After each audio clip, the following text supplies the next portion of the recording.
Welcome to the podcast. You know the name, I'm not going to say it. Streaming live right now over YouTube and Facebook and YouTube and I don't know, Kick and Twitch and all those other D Live, all these other platforms. That I don't always pay attention to those, but it's out there. You know, you put this stuff out to the universe and you never know. You just never know. They do something over here.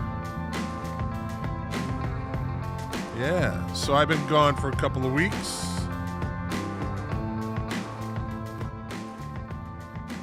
Gone for a couple of weeks. That's what I haven't done an episode in 3 weeks, I think. So yeah, that intro was by the XX, and the name of the song is actually Intro. So let me go over here and check what I need to check. Make sure everything is up and running. Is it up and running?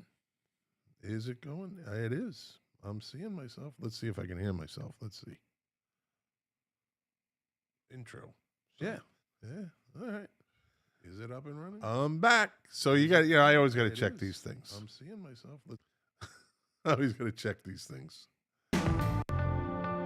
And back to the music. So yeah, I was been gone for 3 weeks. Last week was a recovery week because the prior 2 weeks I was in the Philippines, which is it's just a great, amazing place. A little bit of everything there. Saw the sunrise over the mountains at the beginning of the week, and at the end of the other week, I watched the sunset over El Nido, which is an island off of the Philippines, off of Luzon, and maybe has to be easily a top 10 greatest sunsets in the world. I got to see it live. When the sun goes down, it looks like a big red ball of nuclear reactor. It's really a sight to see. So, yeah. And I believe before I left, I had talked to Jack. I don't know what episode it was. So coming back from the Philippines, they're 12 hours ahead. Going there was an easier adjustment. Coming back was a little rough because they're 12 hours ahead. So, yeah, you find yourself waking up at weird hours. Like my wife and I, not by plan, but we would seem to wake up around between 2 and 3 in the morning. And you're wide awake because your body clock is like, hey, it's only 3 o'clock in the afternoon. Well, you know what? I'm missing something in the background, aren't I? Yes, I am. Only I noticed it, but, and there it is. All right. And you know what? The Iron Man's good. I don't have to turn him on. Iron Man on. Yeah, it's a big adjustment. So you find yourself just kind of wide awake at 2, 3, and now I know how insomniacs feel. Yeah, insomniacs, I feel for you, man. People that can't sleep late. And you're waking up and you're just fucking up all night. Yeah, I feel for you. Because it did kind of suck because then by like 9, 10 in the morning, I'm exhausted. And it's the beginning of the day. Like, what the hell? And then that's what kind of kicks the jet lag in. So we didn't have jet lag going over there, but we had jet lag when we got back. And that really adds to it. But took a week to get my shit together. I got my shit together. I'm back. We have some of my turbo iced coffee. Yeah. And I don't know, for the viewers, let's see, which way do I go? I had my studio redone. I got a new floor, and you see over there, I got a new platform. It's kind of like the theater seating. There's a double recliner up back there. Yeah. Sometimes you just got to do the improvement. So yeah, before I left, Jack and I had a discussion. Let me see what's going on in the chat. Hold on. All right, here we are. Patty, nice to see you again, Patty. Thank you. Good evening. Jim Harris, King of the Villages. Welcome in. Big Head Todd, I'm here. Entertain me. You know, I kind of fucking missed that guy. Even though I had 3 weeks off. Kind of missed him. For a minute. Yeah. Let me see. That was just old age you were feeling. Well, that's a contributing factor. I'm not gonna lie. I am older, but I still got this gun, buddy. Look at that. You know what that is, buddy. My forearms are bigger than your calves. So always were and always will be. So you can talk all you want, Big Head Todd.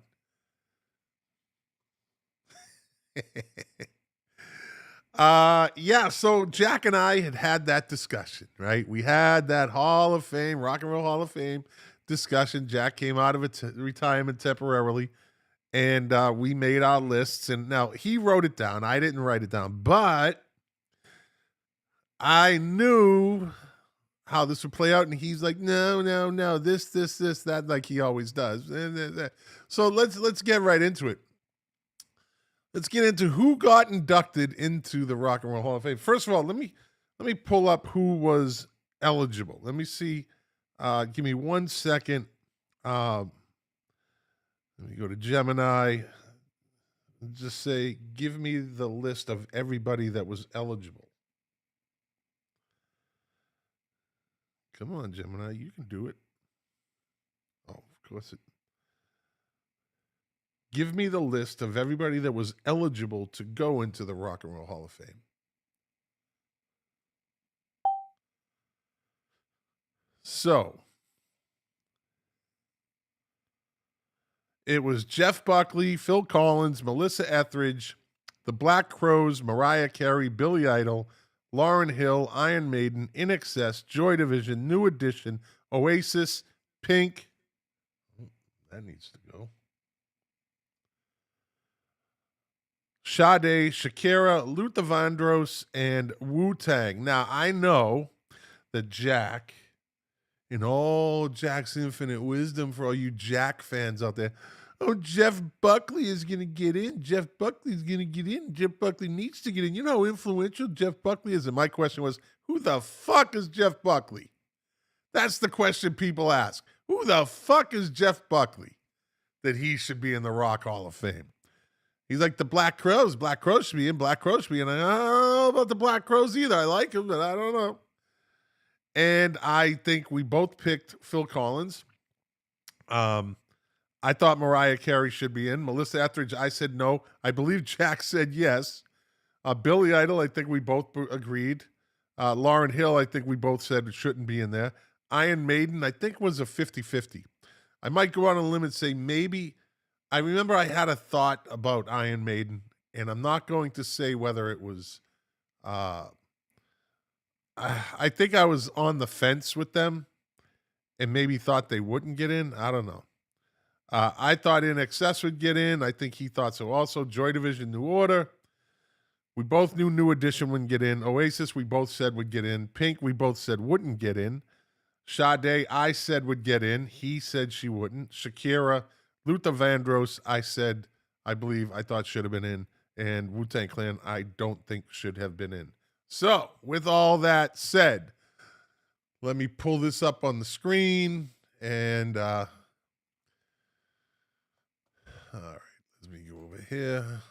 How come it's not doing this? Oh, you son, this is going to fucking play. See, I haven't done this in 3 weeks, so now I'm playing this whole, let me get... This is going to drive me crazy. All right, let me get this off. Fuck. See, and for the record, I rushed again. I rushed this whole thing again. So what I'm going to do is this. I'm just going to delete that. I'm going to do add a scene. Go to media. Go to screen. Chrome tab. Share. Bear with me now. Again, I haven't done this in a while. Here we go. So, The class of 2026 inductees, Oasis, we both said yes. Iron Maiden, I'll say I called it. Oh my God. Joy Division in New Order, I think we both agreed. Phil Collins, I think we agreed. Billy Idol, I remember his list was longer than mine.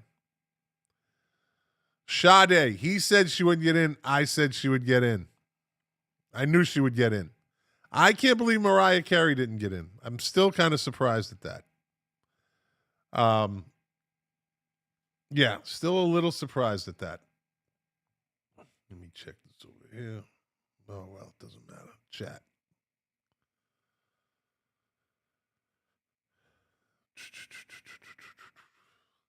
Yeah, and Luther gets in.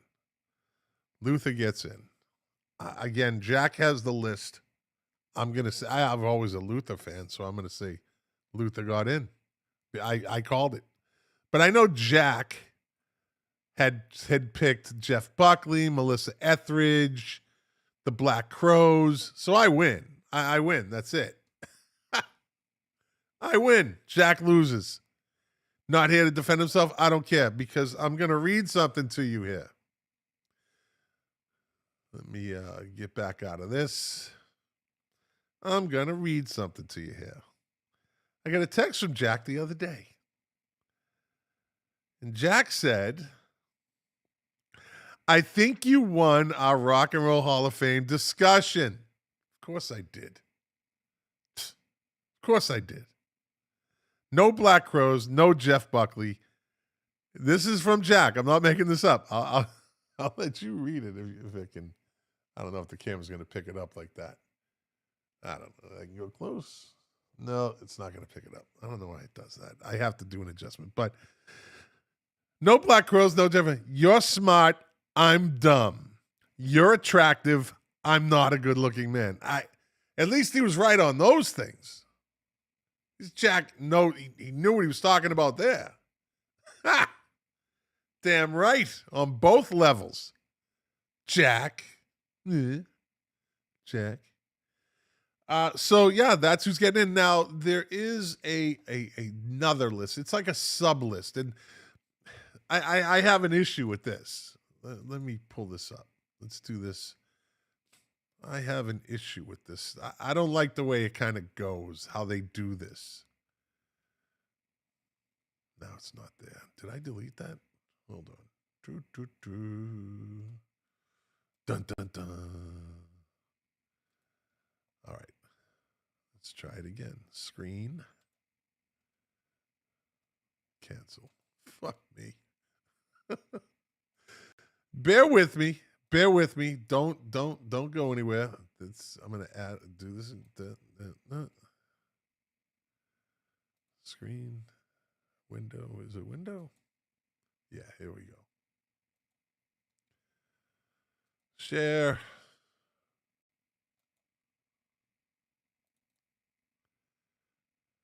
Okay. Let's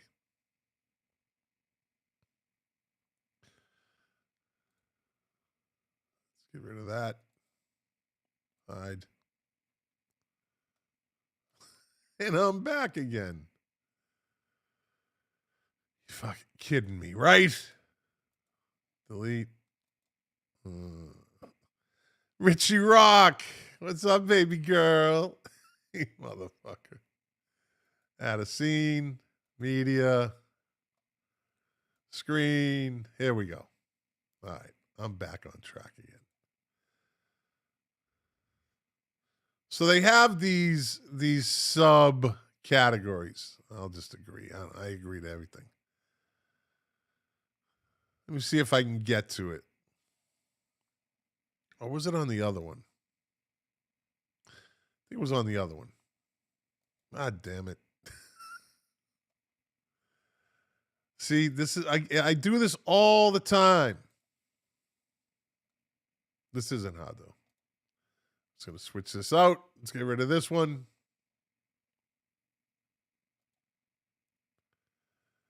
Let's get rid of that. Up here. I'm getting to my point here. Trust me. Maximum screen shares. What the fuck? See, they change shit on me all the fucking time. All right, let's just delete this. Remove source. Ugh. Remove source. Let's try it over here. Screen. Here we go. All right. So you have these subdivisions, nominees who missed out, and then you get the quick recap. I'm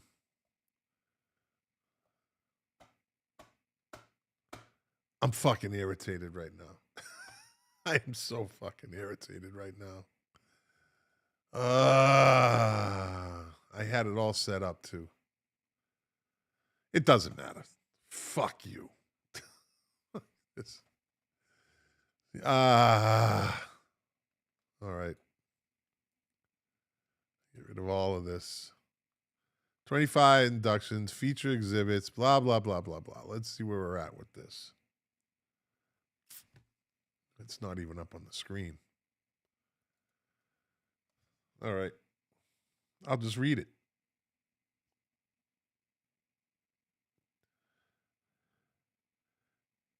Give me a list of all the people that got inducted in different categories. This is horrible. Give me a list of everybody that got inducted into different categories. See, I rushed it tonight. I was teaching a fucking class. Suzanne, hey Suzanne. All right, so you have, here we go, the early influencer. Let me get this off the screen. Get out of here. Let me go back up here. Better stop cussing. I'm telling the Joe Scholl, my boy Joe. Suzanne, Leo, I can do it. Yeah, it's great when I'm, the numbers always go up when I'm fucking born. It's like the old King of Facebook show. I always got more views when I was crashing. So you have this. You have these categories, and these people technically can say they're in the Rock and Roll Hall of Fame, but Luther Vandross, okay, Early Influence Award, artists whose style directly influenced and evolved rock and roll. See, I hate this shit. I hate this shit. This is just a cheap way of putting people into the Rock and Roll Hall of Fame. So you got Celia Cruz, the queen of salsa. Celia Cruz was very influential. I remember when she passed away, she's big in the Latin community. Huge, huge. Like the Aretha Franklin of the Latin community. Her coffin was coming through Miami International. I was working there at the time, and of course I worked behind the scenes. So I went over there just to see the casket, and it was like out on the, it's not on the tarmac. It's on the tarmac. It's not the flight line. It's on the tarmac where the planes pull up, and they were getting ready to load the coffin. And it was like people from all over the airport came out there. If you had a badge that could get you out onto the flight line, and it was kind of crazy. There was a lot of people there watching this coffin. Like a lot of people were affected when she passed away. So I can understand that. But why isn't she just in the Rock Hall of Fame? Right? Early Influence Award. Then you got Fela Kuti. So I think Jack was saying Fela Kuti should have been in. He's been saying that for a while. Well, now he's in. So now does that mean that these people don't get to get in on the big list? Like, okay, you're in. Now you're kind of done. This is it. Queen Latifah. Okay, hip-hop wise, she was good. She was good. I listened to her back in the early 90s, mid-90s. But MC Light, like again, I listened to her early 90s, mid-90s, late 90s. I'm a hip-hop guy. I like them, but early influence. So she was the first solo female rapper to release a full album, MC Light. But Queen Latifah is a hip hop pioneer. So what the fuck is the difference? What the fuck is the difference? Uh, and so there's always that thing. So she released an album. Rock and Roll Hall of Fame, really? This is the shit I've been talking about, people. I'm just gonna fucking say it. This is that DEI shit. They're just squeezing people in. Graham Parsons, the father of cosmic American music and country rock. I knew of Graham Parsons. I know of him, but I've never really listened to him. I know he's had a couple of pop hits. Then you got the Musical Excellence Award, given to musicians, songwriters, or producers whose influence had a dramatic impact. So, what is the criteria for to be on the big list? Is it all of it? Is it all of it? Are these people only fit one category? Rick Rubin is fucking Rick Rubin. He's a legend. But he only makes it onto the Musical Excellence Award, into the Hall of Fame. Legendary producer, co-founder of Def Jam. I mean, that's right there in itself legendary. Linda Creed, prolific songwriter for the Philly soul sound. Arif Mardin, legendary producer for Atlantic Records. Jimmy Miller, producer known for his era-defining work with the Rolling Stones. Ahmet Ertegun Award, honoring non-performing industry professionals. Ed Sullivan. Okay. I'm good with that. Ed Sullivan he's in the Rock and Roll Hall of Fame. I guess he's got a spot now. Maybe he should have been on the big list. Fucking Ed Sullivan. Right?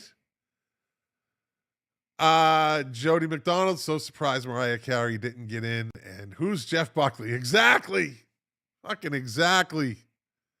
You know what? Let me show this on the stream. Let me put this up on so you can see that. You know what? Now I gotta let me do the there we go. The graphics gotta look a little better than that. There we go. At least you can see yourself now. If you say something, T-Ball Participation Award Trophies, Big Ed Todd. Yep. I think you're supposed to read it out loud. I don't know. I lost track of what I was even talking about. Let's see. And so the quick comparison, class of 2025, performers with Bad Company, Chubby Checker, Joe Cocker, Cyndi Lauper, Outkast, Soundgarden, and the White Stripes. So let's go back, 2025 and 2026. So what do you think is a better list? All right, let's do that. 2025, once again, was Bad Company, Chubby Checker, Joe Cocker, Cyndi Lauper, Outkast, Soundgarden, and the White Stripes. Now let's go up to 2026. Verse, Oasis, Iron Maiden, Phil Collins, Joy Division / New Order, Billy Idol, Sade, Wu-Tang Clan, Luther Vandross. What's a better list? What's a better list? That's an interesting comparison. Bad Company is probably better than everybody on this year's. Chubby Checker, Joe Cocker, Cyndi Lauper, Outkast, middle of the road to me, Soundgarden, okay, and the White Stripes. I think I like this year's better. Oasis, Phil Collins is a monster. Oasis is a monster. Billy Idol was a monster. Sade, huge. Luther, huge. I think this year's list was better. Yeah. Yeah, list 2. I think that would be this year's, Patty says.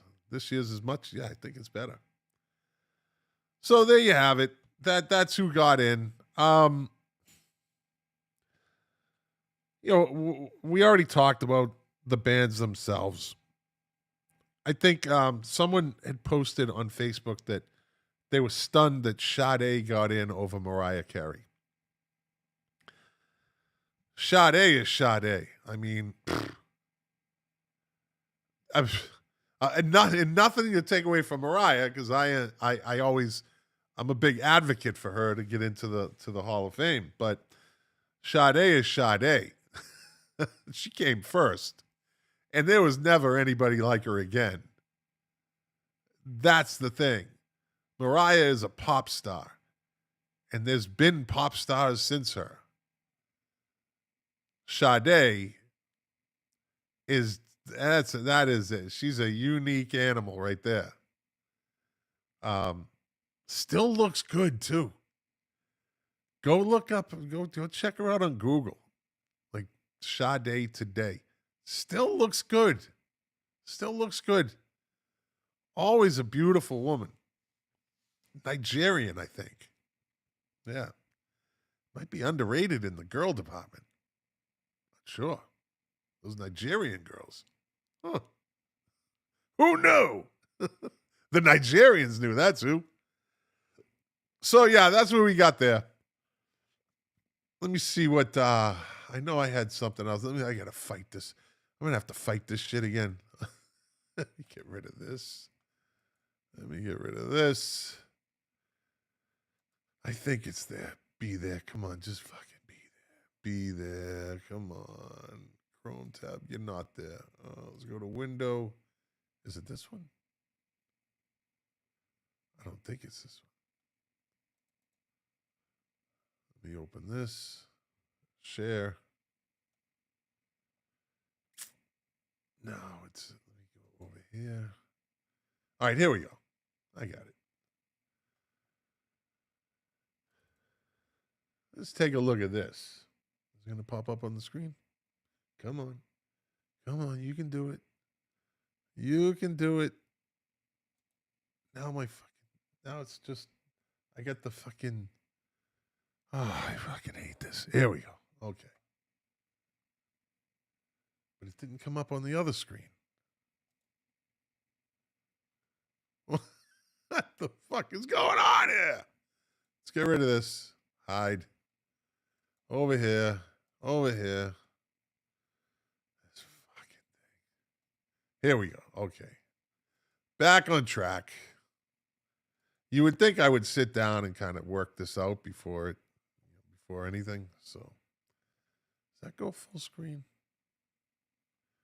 All right. Who are the big four of new wave? Who's the big four of new wave? So I think the majority of the people watching grew up in the 80s, 70s, and 80s. And new wave, of course, came after the punk, then post-punk, then new wave. And post-punk and new wave they kind of flirt together in the same world. Why aren't I up on the screen? What the hell's going on here? Skip ad. I should be on the screen, but I'm not on the screen. Why aren't I on the screen? There I go.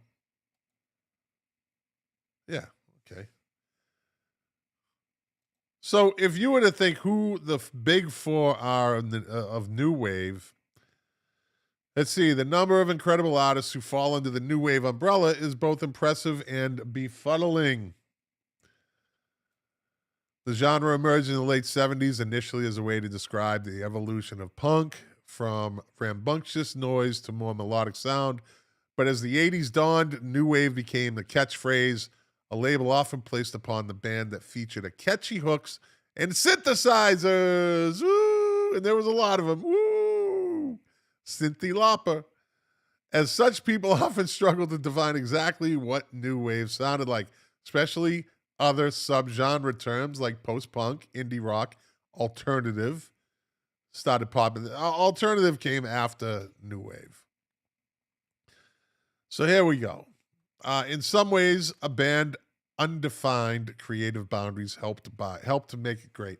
Anything that could be new wave was the right style and attitude as long as the energy of pop hooks was somewhere in the mix. The eclectic intellectualism of the Talking Heads, that's new wave. The reggae folk fusion of the Police, blah, blah, blah, blah, blah. Let's just get to the fucking list. All right, here we go. The Talking Heads. All right. Would you say they are the big four of new wave, though? Would you? I guess.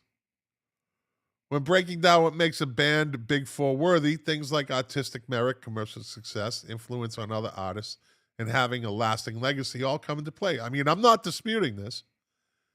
Talking Heads check all these boxes. David Byrne fronted group exploded out of New York's music scene, blending art, rock, punk, blah, blah, blah, into a brand of new wave perfection. Classic tracks like Psycho Killer, Once in a Lifetime, Burning Down the House still sound as fresh today as they did back in the 70s, 80s. And I would agree with that. I would agree. Talking Heads also created engaging visuals that helped completely redefine what a rock band could look and sound like. Think the big suit from Stop Making Sense, blah, blah, blah. Decades later, artists who followed still hail them as inspirational, further proof of the group's timeless impact on music. The Cure. I think everybody like I put up those which song do you like better? And the Cure is a tough one to beat. Whenever I put a song up, I try to match them up evenly, but I also I always try to predict an outcome. I think who's probably going to win. And there's like Led Zeppelin. I just stopped doing it because everybody always picks fucking Led Zeppelin. I can put it up against, I don't know, the fucking Star Spangled Banner, and somebody's going to take, When the Levee Breaks. It's just one of those things.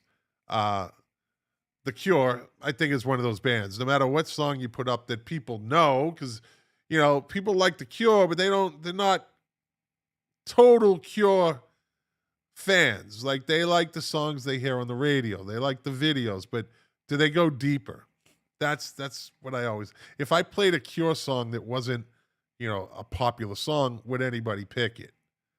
Right? Probably not. But I think the songs that they did put out have that kind of... They left that impression. They have that influence on people. There may be some squabbling about including The Cure in our Big Four. The band went through periods of punk, post-punk, and goth labels. Some fans may prefer to new wave. How do you define the band is a matter of opinion, ultimately an unnecessary exercise in splitting hairs. Without question, The Cure was a generational act, fusing dark, emotive, lyrical content within finely crafted melodies. Frontman Robert Smith's distinctive croon remains one of the most recognizable voices in all of rock, and his leadership... And with his leadership, the band surged to become one of the 80s biggest bands. Okay. The Police. Are the Police new wave, though? Like, would you call the Police new wave? I don't think so. I really don't think so. No. I think the Police are they're rock. They're kind of I don't know. I never looked at them like new wave. What the Police were able to do during their brief classic era is remarkable. After forming in 1977, trio made up of singer, bassist Sting, guitarist Andy Summers, and drummer Stuart Copeland. We all know that, blah, blah, blah. Their hit Roxanne, Can't Stand Losing You, So Lonely. I mean, great albums. All their albums are great. All their music is great. The Police proceeded to release an album a year for the next 3 years. Regatta de Blanc, Zenyatta Mandata, Ghost in the Machine, each of them gathering multi-platinum sales. Because those albums have more good songs on them than bad. They really do. Which is, you have good song on an average album. You have good songs. You have songs. And you got like, that song sucks. I don't think I've ever listened to a Police album, and I've listened to all of them, that I can't think of a sucky song by them. There might be songs that are overplayed, but I never listened to one of them and go, that song sucks. Canary in a Coal Mine. It's a fucking irritating song. Canary in a coal mine. I'll let you be the judge. I've been wanting to do this anyways. I haven't played any real music that's going to get me a copyright fucking warning from YouTube. So now I go out of my way to do it. Canary in a Coal Mine. Here we go. Let's see how irritating this song is. This is an irritating song. Right off the bat. I don't hate this up tempo.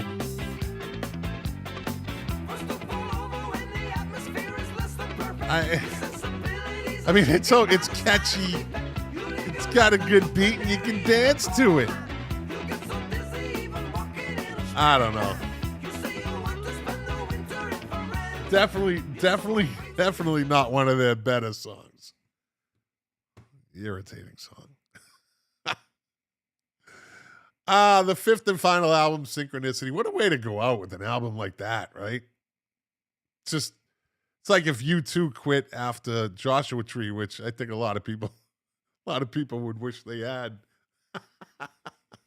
Me not being one of them, but the Cars, there you go.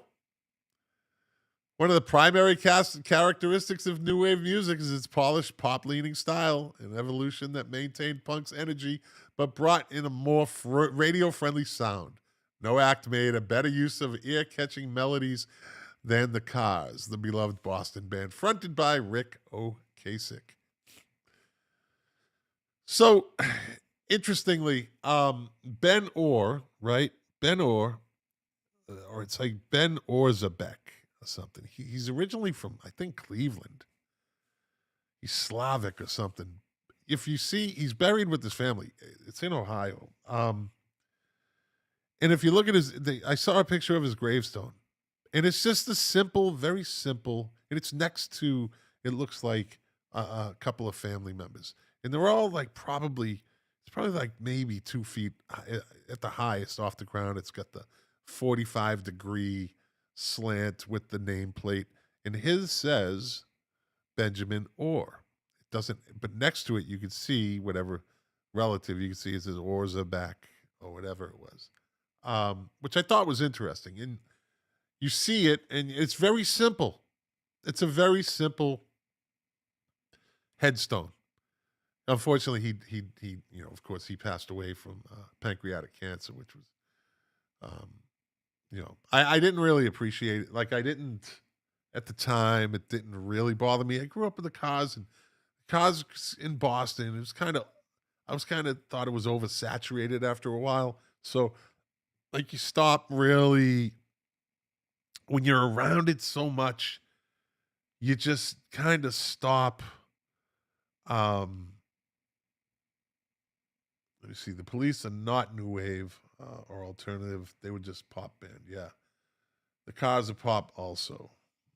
Tears for Fears. I don't think Tears for Fears. So I never really I loved them, but it was just like, okay, it's like my brother, you know what I mean? It's like, yeah, it's just my brother, you know? But then after he passed, you start to really realize what a contribution he did have as far as, his voice and his talent. But in front of his headstone is people bring little cars. There's a fucking pile of little like Matchbox cars or Hot Wheels right in front of me. I thought that was pretty cool. No one spray painted shit on there. No one's leaving fucking whiskey bottles or, whatever, fucking skulls. None of that shit. Everything was just cool. But so I compare the situation in the Cars to the situation in Fleetwood Mac. And I think I've said this before.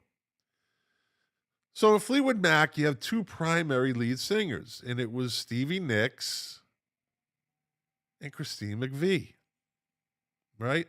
Both of them have, songs that charted multiple times, multiple songs. And you have the Cars with primarily two lead singers, Rick Ocasek and Ben Orr. And the question I always ask is, who has better songs? I know that's a question for taste, but for the most part, let me get this off the screen. Go back over here. Take this down. There we go. So I always ask, like, who's got better songs?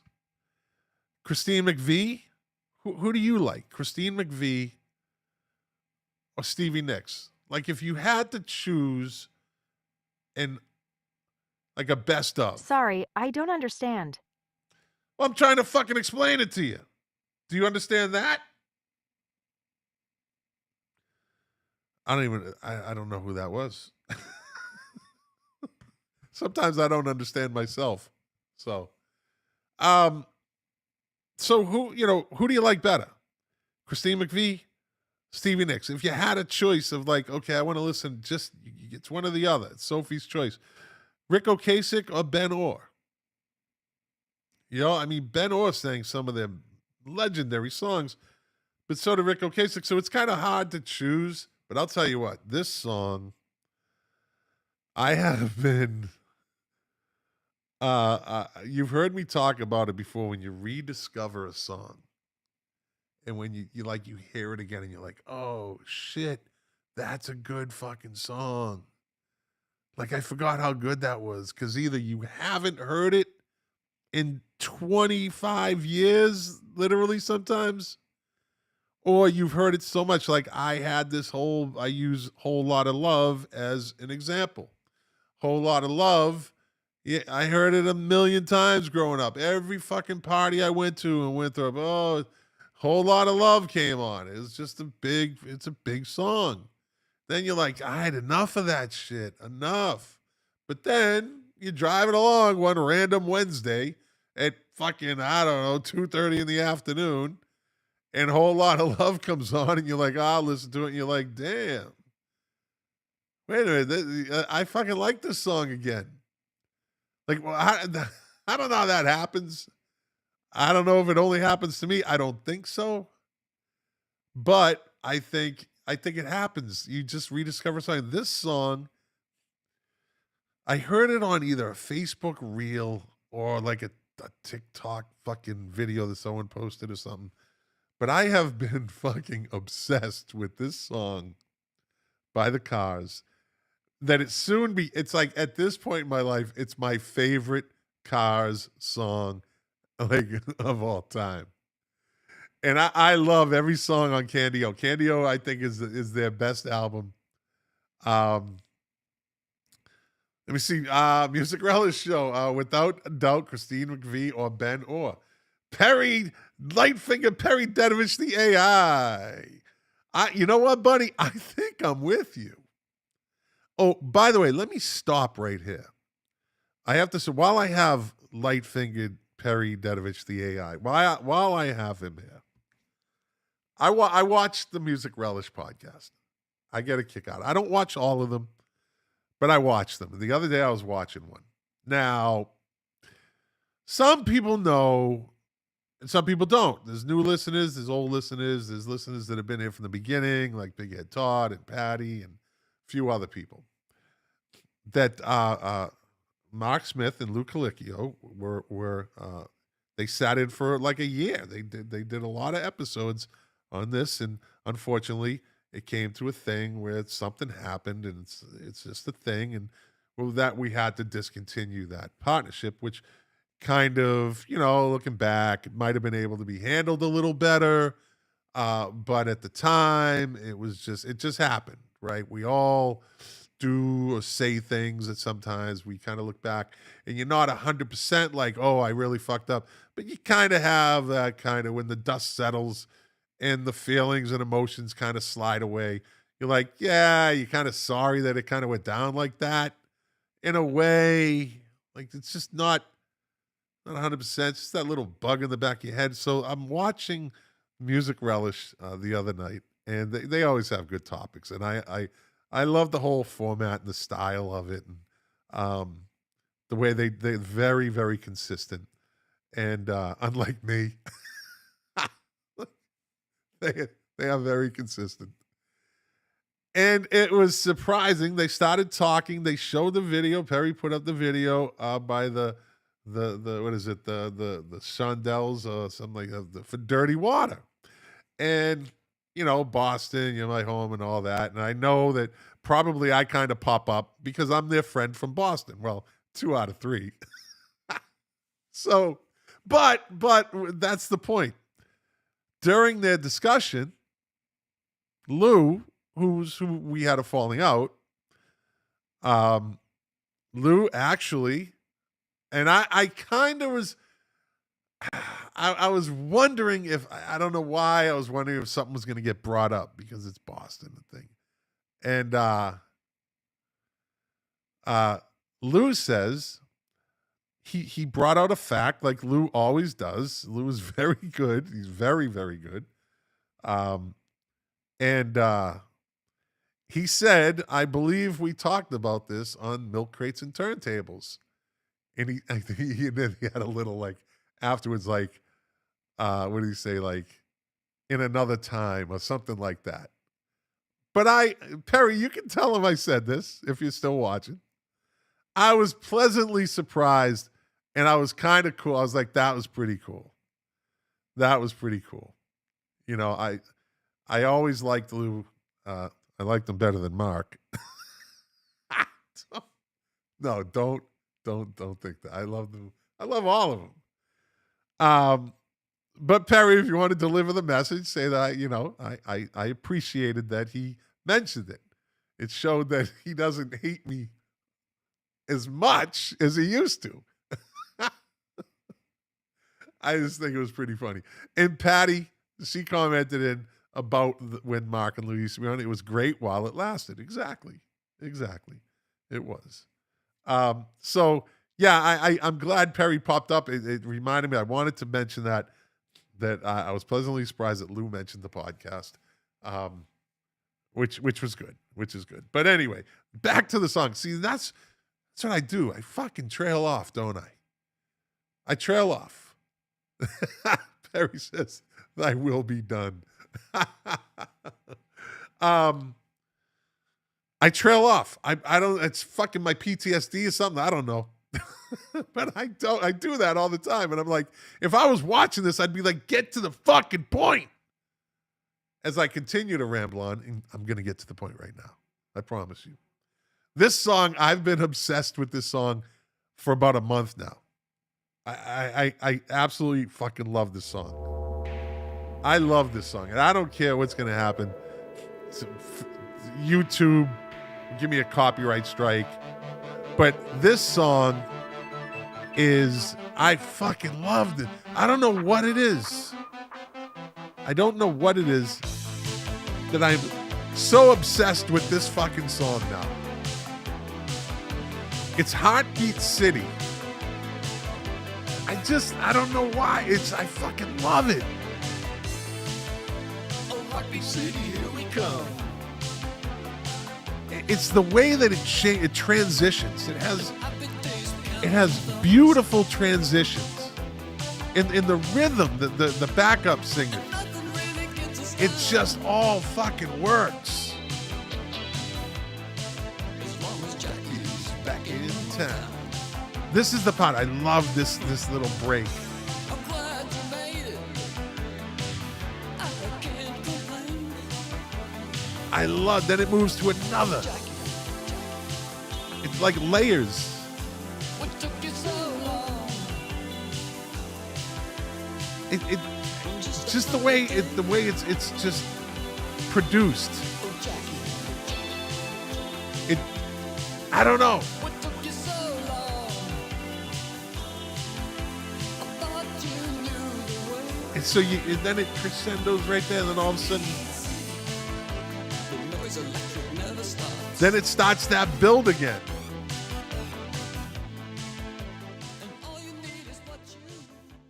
I just love the way it builds, and then it hits that whole Jackie section. Then it drops back down again.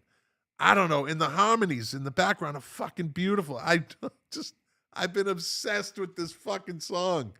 And I literally, so you ever have the earworm? We all do. That fucking song that won't get out of your head. This song's been stuck in my head, and I like it. I like it. I have no problem doing this on fucking like a goldfish. Just keeps looping and looping and looping around in my head. Lightfingers Perry says very synth oriented. Yeah, again, there's that aspect of it.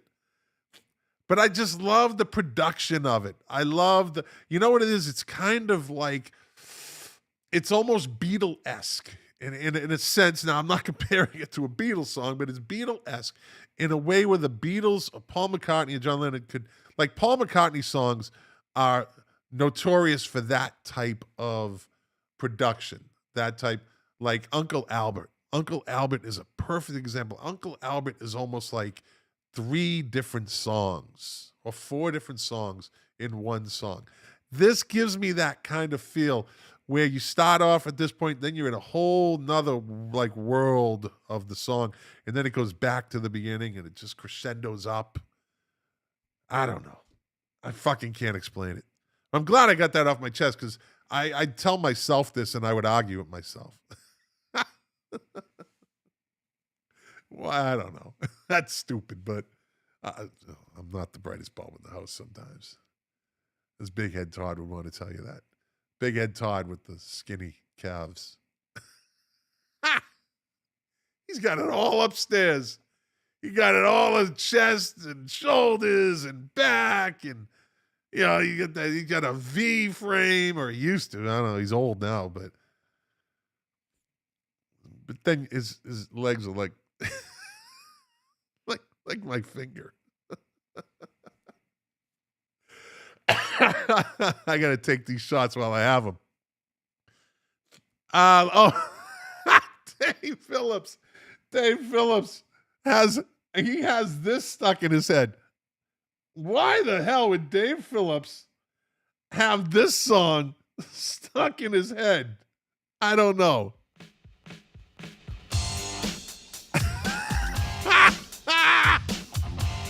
Dave Phillips, I had the funky Cole Medina in my head. Rest in peace, Tone Loc. I'll tell you what, when this came out, I think it was like 87. 87, yeah. Tone Loc. So, or 88. It came out like 88. So, I came home on mid-tour. So I got to the Philippines in December 1987. And then in the following year, I got there in December 88. I was going home for a month. I was going home on mid-tour because I was there for a two-year bid. And, when you go to the States, one of the things you looked for was new music, because in the Philippines, all you got for new music was what people brought back. So somebody would go back home and it was VHS tapes back then, right? They would load up like on MTV or whatever fucking local video channel that they had. And Big Head Todd knows what I'm talking about. And they would come back with a whole 2 hours or 3 hours of videos. And you would go to these video bars, like your favorite video bar, and the DJs, they played music, but for the most part, the video bars played videos. So they were VJs, and you would give them your VHS, and they could copy it. So that's how new music came. And when I got back home, this song had come out. It hadn't been to the Philippines yet. Funky Cole Medina. So I remember putting it on a VHS tape, and I brought it with me along with some other new music. And I introduced it to a lot of the video bars in the Philippines. It was pretty cool. But that's how we got our music back then. Like back then when you watched, what is it, the Today Show? No. I don't know, but you're watching yesterday's it's live, but it was yesterday because Far East Network or Force Entertainment Network was what we got, and everything would come in late. So anyway, all right, listen, I think I'm done now. I think I'm done. Not bad. I got my shit together at the end after not doing this for 3 weeks. You would think that after all this time I would be. So you do think that sometimes as a podcaster, as a live streamer, you think you know it. And when you think you got it, you get got, like I did today. And you people who watch and listen faithfully, and I appreciate that, you've seen me get got more than a couple of times.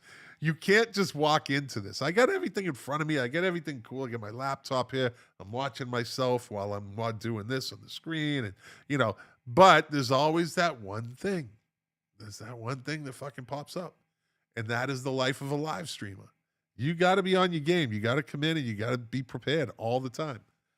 And you would think after, like, I don't know, 180 episodes of the King of Facebook live stream that I would have learned something, but evidently I didn't. And if you ever want to watch that mess, just go to YouTube and type in King of Facebook show. Jesus. I should stop replaying those. I should stop replaying those on Friday nights on Facebook. Just for all time. There's a whole, like I said, there's like 180 episodes, and they're all at least an hour long. Some of them are 2 hours. So, but they were fun. They were fun. That show is what led me to this, and I think I'm doing all right. Patty says, thanks, Scott. Another great show. Yes. Dave Phillips, King of the 45s. It's the rhythm and the beat. Yeah, it's isn't that Wild Thing, right? I think that's the beat. No, Jamie's crying. Jamie's crying, right? Yeah, well, I don't know. I'm not going to play it again. I'm already in enough trouble with fucking YouTube. So anyways, all right, everybody. Thanks for watching. Thanks for listening. If you like it, share it. If you didn't like it, well, thanks for watching and listening for 56 minutes and 29 seconds. Big Head Todd, welcome home. Yep, from my other motherland. I'm going back to the Philippines. It looks like we'll be going back in January. I'm going back with 6 other veterans. Big Head Todd, if you want to join the bunch. You know everybody. You pretty much know everyone's going. It's guys we worked with. So it's 6 other veterans, great friends of mine, my brothers in arms. We have our reunion every year, and a few of them went to the Philippines last January. They also went to El Nido, which is one of the places I went to, and I went to El Nido, which has El Nido in the Philippines has literally. I am not now. I'm dead serious. Easy top 10. Possibly top 5 greatest sunsets in the world, literally in the world. It is fucking amazing. If you're friends with me on Facebook, you saw pictures of it. You saw a video of it. I did a live stream of it from the Philippines. And Big Head Todd says they couldn't handle the 2 of us the first time. That's true. We're older and wiser now, my friend. And we will be going to Angeles City, by the way, Todd. So, yeah. So we decided as a group, we're all older guys now. We're in our late 50s, late 50s, early 60s, that let's just do it one more time. So 7 of us veterans are going to be going back to the other motherland where it all began, where we all met, where we all weren't great for, we knew each other because we worked with each other, but we didn't always hang with each other. And also they're coming in on the 23rd. I will be doing for my Vets Connection podcast. I think 6 or 7 of them are coming here. I'm going to be interviewing them one at a time, and we're going to kind of talk about, they're not going to be long interviews, but I want to kind of talk about our friendships, how we met, what their thoughts were of the Philippines. Because it was a really fucking crazy place at the time. Dave Phillips, King of the 45s. My dad told me all about it when he was there in World War II. Yeah. And it just got crazier after that, I'm telling you. But I'm sure it was crazy then too, my friend. But I'm going to be interviewing them, and it's for my podcast, but it's also for prosperity because we're all still alive.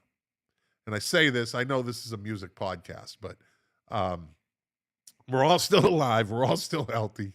And I think it's good, since I do this, to get it down and record it. I think we'll all be better for it down the road. I think we will be glad that we did it, and I'll be glad to host it and put it together. And it will probably be, multiple episodes that I always put it out on Facebook and LinkedIn and YouTube and all that. But they're coming in on the 23rd, so I'll be working most of the time they're here, interviewing them at my studio, at my other studio. Maybe I'll set up something in here. We'll see. I don't want to. I got my cameras all right over there. So yeah, that's it. Back. See, I drifted again. I drifted again. Okay. I don't know. Maybe I should take my medication. What? At least I'm honest. Anyway, as I always say, doing this show for you, to quote my favorite artist, Morrissey, the pleasure, the privilege is mine, and I will be back next Thursday. Well, they'll be in town, I think, next Thursday.